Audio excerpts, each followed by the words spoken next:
को शुरू करने से पहले मैं आप सभी से एक छोटी सी बात कहना चाहता हूँ कि प्लीज़ इस ब्लॉग को सिर्फ एक वीडियो की तरह ना देखें। यदि आपके मन में थोड़ी भी भक्ति भगवान बद्रीनाथ के लिए जगाकर इस यात्रा का आनंद ले रहे हो तो मुझे विश्वास है कि भगवान बद्रीनाथ आपको बहुत ही जल्द अपने धाम बुलाएंगे। और प्लीज़ वीडियो को अंत तक ज़रूर देखें क्योंकि ये इन्फॉर्मेटिव वीडियो भविष्य में होने वाली आपकी बद्रीनाथ यात्रा को आसान बनाएगी। तो एक बार प्रेम से बोलिए बाबा बद्री विशाल की श्री बद्री धाम। बद्रीनाथ भारत के उत्तराखंड राज्य के चमोली जिले में हिमालय की गोद में स्थित है। बद्रीनाथ यात्रा भारत की और उत्तराखंड की चारधाम यात्राओं में से एक भगवान नारायण और जैन तीर्थकार भगवान आदिनाथ को समर्पित है।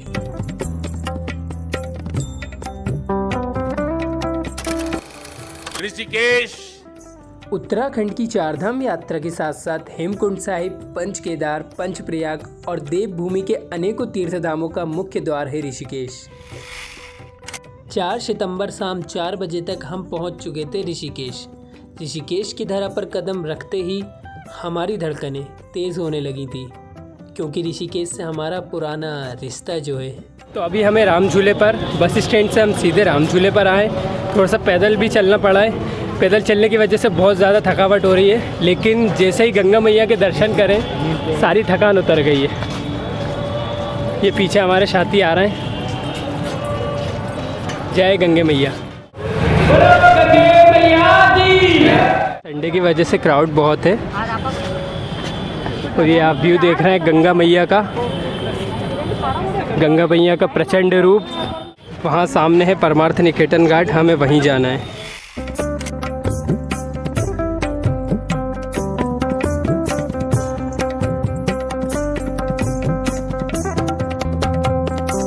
जय भोले, जय श्री महाकाल। तो हम लोग ऋषिकेश में आने के बाद 6 बजे लगभग हम लोग ने रूम ले लिया था। उसके बाद सीधे हमने स्नान किया, गंगा स्नान बहुत जल्दी में किया और उसके बाद सीधा हम लगभग 6:30 पौने 7 बजे तक परमार्थ निकेतन घाट आ गए थे।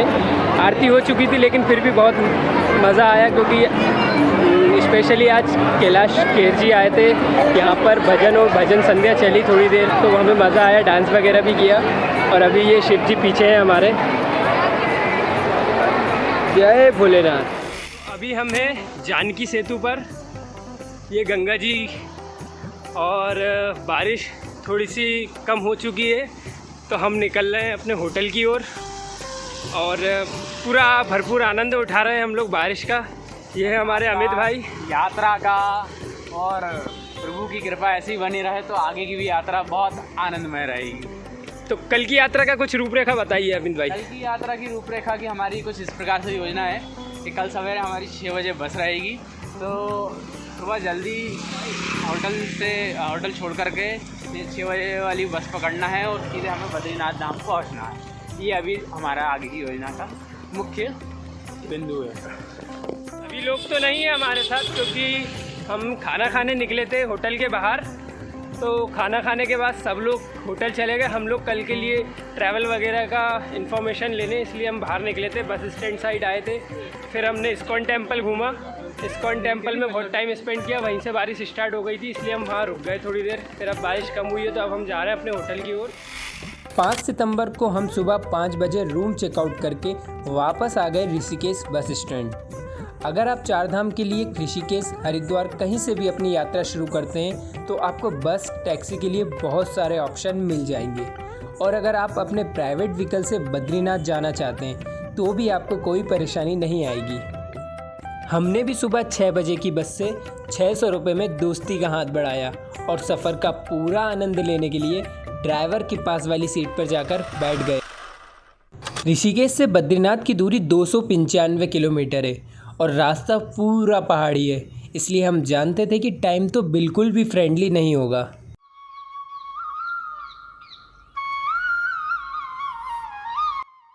तो अभी हम आ चुके हैं ऋषिकेश से लगभग 20-25 किलोमीटर बाहर। बहुत ज़्यादा आनंद आ रहा है ये 20-25 किलोमीटर के सफ़र में ही। आगे हमारी एक्सपेक्टेशन के बहुत ऊपर अच्छा सफ़र रहेगा हमारा क्योंकि इतना सुंदर नज़ारा, इतने सुंदर दृश्य हैं यहाँ के। मौसम भी अभी कोहरा बहुत ज़्यादा है, घना है कोहरा। सूरज भगवान अभी निकले नहीं हैं, थोड़े निकले हैं, थोड़े नहीं निकले। धन्यवाद करते हैं मोदी जी का जिन्होंने चारों धाम को हाईवेज़ की कनेक्टिविटी दी और श्रद्धालुओं की सुगमता के लिए ये ऑल वेदर रोड का निर्माण करवाया। Thank you Modi ji. बद्रीनाथ तक के पूरे रास्ते में हमको पंचप्रयाग मिलेंगे, लेकिन कितने प्रयाग के हम दर्शन कर पाएंगे ये तो बाद में ही पता चलेगा।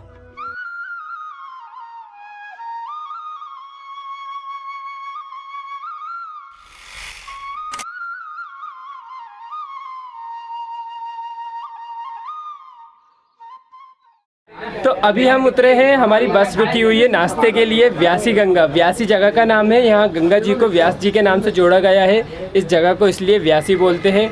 तो अभी नाश्ते के लिए रुके हैं। यहाँ लोकेशन बहुत अच्छी है, मैंने आपको दिखाया पीछे का व्यू जो भी था। गंगा जी यहाँ बह रही हैं। अभी तक कि कोई प्रयाग यहाँ नहीं पड़ा है। यहाँ से 10 किलोमीटर बाद देव प्रयाग है, वहाँ 2 नदियों का संगम होता है। वहाँ जाके पता चलेगा वो कौन कौन सी नदियाँ हैं। बाकी यहाँ की लोकेशन बहुत अच्छी है। हमारे दोस्त लोग अभी सब फ़ोटो शूट कर रहे हैं। ये है हमारे आकाश भाई और ये है हमारे नवराज भाई। जय श्री माँ का। और ये लोग सब खड़े हुए हैं यहाँ फ़ोटो शूट कर रहे हैं। ऋषिकेश से 70 किलोमीटर बाद ये पहला प्रयाग मिला हमको। अब थोड़ा ध्यान दीजिए, ये है देव प्रयाग। कहा जाता है कि राजा भगीरथ जी जब गंगा जी को स्वर्ग से लेकर आए तो उनके साथ अन्य देवी देवता भी उनके पीछे पीछे पृथ्वी पर आ गए, लेकिन वे सभी देवता यहीं रुक गए और यहाँ से अकेले ही गंगा जी बंगाल की खाड़ी के लिए चली गईं। इसीलिए इस जगह का नाम है देव प्रयाग।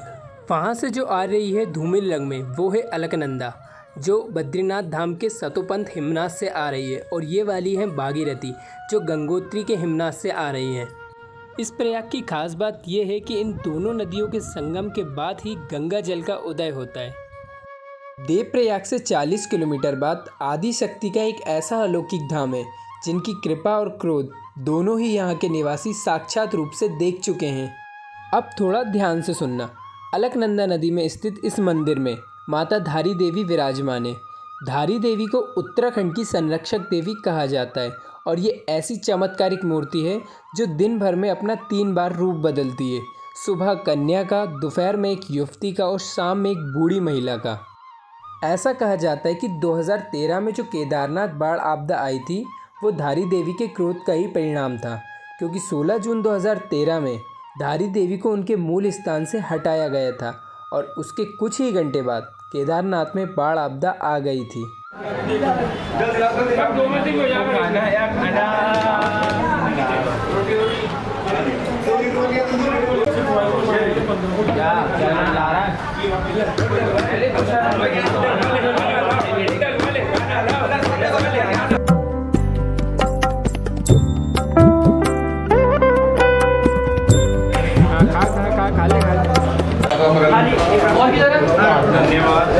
ये है हमारे होटल वाले भैया, ये खाना परस रहे हैं। देखिए क्या रोटी है। हंस दो एक बार।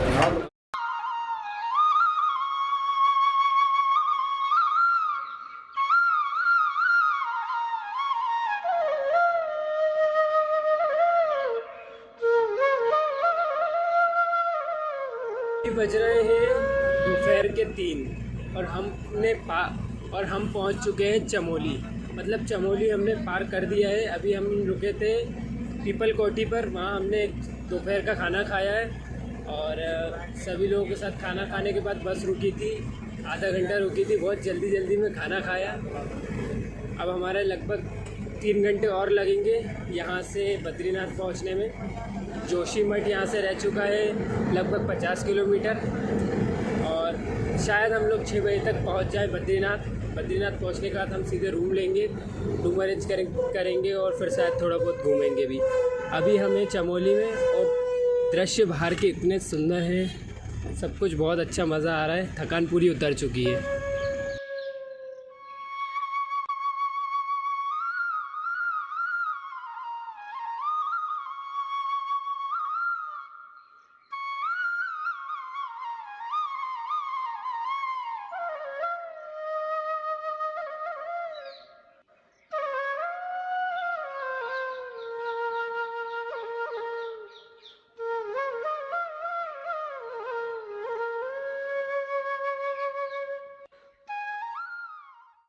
हेलो गाइस, जय बाबा बद्री विशाल। जय बद्री विशाल। अभी हम आ चुके हैं 6:30 बजे लगभग। आज 5 सितंबर में हम 6:30 बजे बद्री विशाल मतलब बद्रीनाथ में आ चुके हैं। हम 6 बजे निकले थे ऋषिकेश से। बस से हमारा पर पर्सन टिकट था 600 रुपये, प्राइवेट बस थी। लेकिन बस में भी बहुत आनंद आया, बिल्कुल थकावट नहीं हुई। 2-3 स्टॉप हुए लेकिन बहुत मज़ा आया। 6 बजे तक हम पहुंच गए हैं बद्रीनाथ। और यहाँ मार्केट बहुत ज़्यादा अच्छा है, अभी ज़्यादा रश भी नहीं है, तो मार्केट का कोई ऐसा डिमांडिंग नहीं है कि बहुत ज़्यादा पैसे वगैरह लूटे जा रहे हो। अभी बहुत अच्छा मार्केट है। हम जैसे ही उतरे हमें बहुत इजीली अच्छा और सस्ता रूम मिल गया। हम लोगों ने डायरेक्ट रूम लिया और रूम में से जैकेट निकाली, क्योंकि यहाँ का टेम्परेचर अभी 10 डिग्री टेम्परेचर है और अभी धीरे धीरे और बढ़ता जा रहा है। तो अभी पता नहीं आगे और कितनी ठंड पड़ेगी। और एक चीज़, अगर आप आएँ तो बद्रीनाथ के नज़ारे कोई तोड़ नहीं है। पूरी दुनिया में बद्रीनाथ के नज़ारे से अच्छा कुछ हो ही नहीं सकता, ज़रूर देखिएगा। किसी के भी पास कितना भी अच्छा कैमरा हो, वो ये रियलिटी कैप्चर नहीं कर सकता। जो ये करेगा निकोन। अच्छा, हमको सिखा रिया है। नहीं, कोई भी नहीं कर सकता। जो आंखें देख के आंखों से आनंद मिलता है वो कोई भी कैमरा कैप्चर नहीं कर सकता। जो आंखों से रियल आनंद और फीलिंग्स हैं वो आपको यहीं आके मिलेगी। तो बहुत ही ज़्यादा आनंदमय रास्ता है। आँखों में बसा सकते हैं, आँखों में। जय बाबा बद्री विशाल। जय बाबा बद्री। जी बोले। जो यहाँ एक बार आ जाएगा वो यहाँ छोड़ के नहीं जा सकता है कभी। बाबा के चरणों में प्रेम हो जाएगा बस का। जय बद्रीनारायण। जय बद्रीनारायण।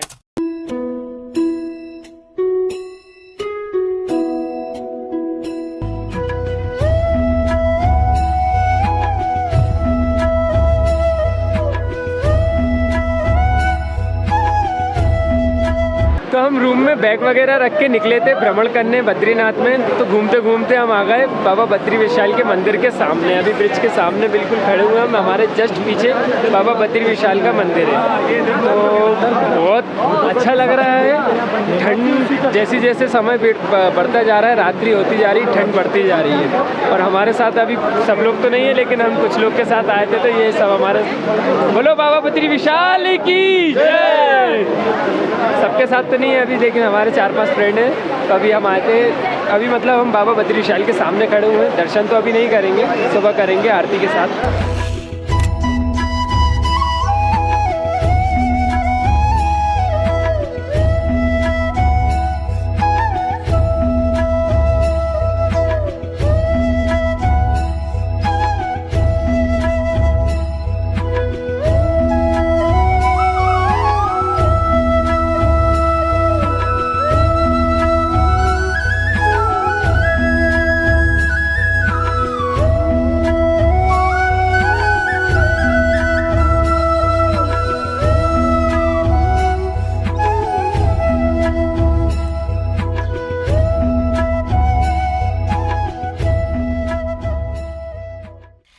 बाबा केदारनाथ, जय बाबा बद्री विशाल। तो आज है 6 सितंबर।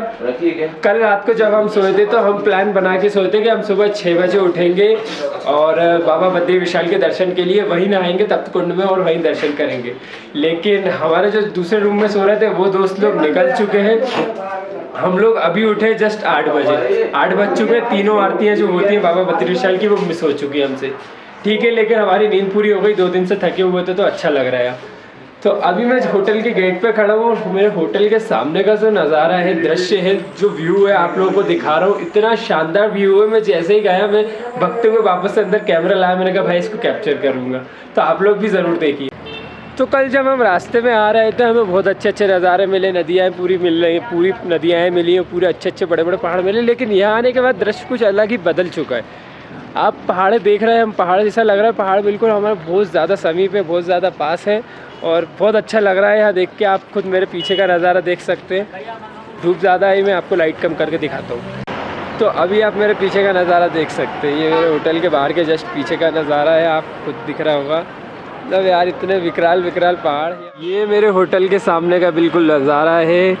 मैं जैसे ही सो के उठा, मतलब आप खुद ही देखिए यार कितने विकराल पहाड़ है यार। कितना शानदार नज़ारा लग रहा है।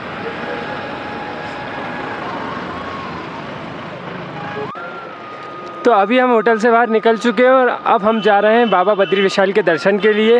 ये रास्ता यहाँ से 500 मीटर ये रास्ता गया हुआ है मंदिर के लिए। यहाँ से 500 मीटर दूरी पे बाबा बद्री विशाल विराजे हैं। ये जो आप पर्वत सामने देख रहे हैं, इस पर्वत के जस्ट पीछे ही नर नारायण का पर्वत है। वो मैं आपको दिखाऊंगा, जिस पर्वत में भगवान की मूर्ति दिखाई देती है।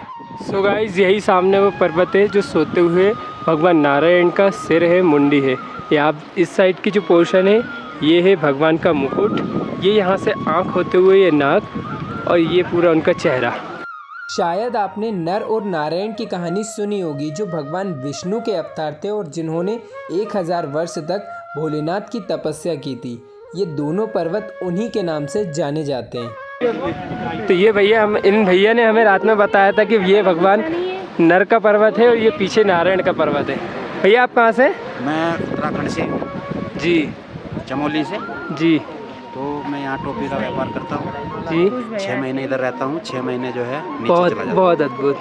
यहाँ पे जो है मौसम ठंडा है, बर्फ़ चालू हो गई है, अब 2-4 दिन के अंदर नीचे आ जाएगी। जय बाबा बद्री विशाल।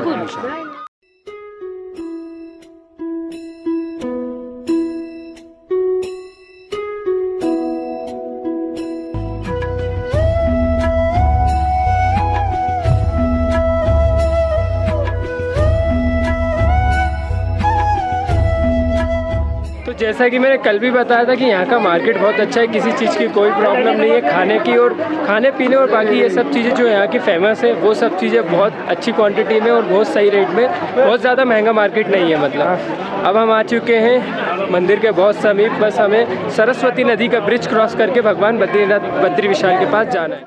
तो अभी हम अलकनंदा नदी के दूसरे किनारे से भगवान बद्री विशाल के मंदिर के दर्शन कर रहे हैं।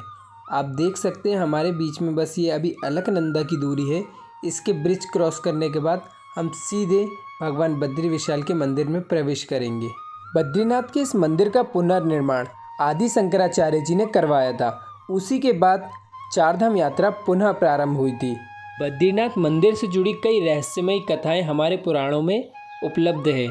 यदि कोई छोटी कथा होती तो मैं आपको इस ब्लॉग में ज़रूर बताता, लेकिन यदि आप लोग रुचि रखते हैं इस मंदिर के बारे में जानने की तो प्लीज़ एक बार पुराण ज़रूर पढ़िए।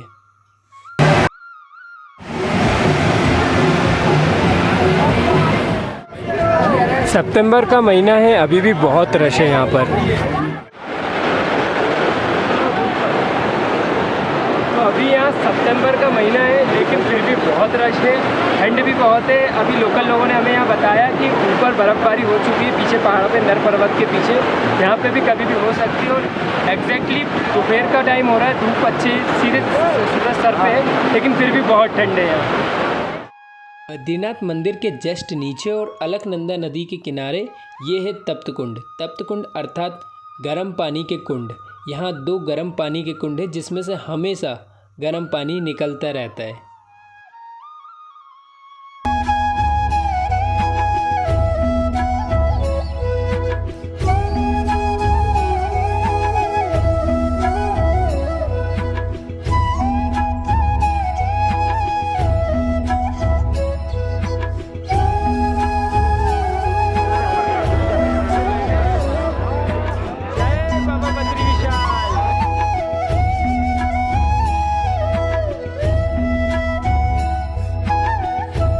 द्वार से प्रवेश करने के बाद मंदिर के अंदर का दृश्य कुछ इस प्रकार है।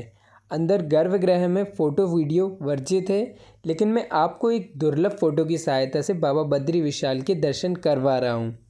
तो ये है गर्भगृह की तस्वीर। इसमें बिल्कुल ठीक सामने बाबा बद्री विशाल विराजे हैं। एक और कुबेर जी और गरुड़ जी हैं, बीच में उनके सखा हैं और एक और महर्षि नारद हैं। तो ये थी हमारी मंजिल। अब बहुत अच्छा फील हो रहा है दर्शन करने के बाद। तिरंगा जिस भाई के हाथ में है, ये भाई हस्तिनापुर से पैदल यात्रा कर रहे हैं चारों धाम की, लगभग 1300 किलोमीटर की पैदल यात्रा। सच में भक्ति में बहुत शक्ति होती है। भगवान बद्री विशाल सबकी मनोकामना पूरी करे।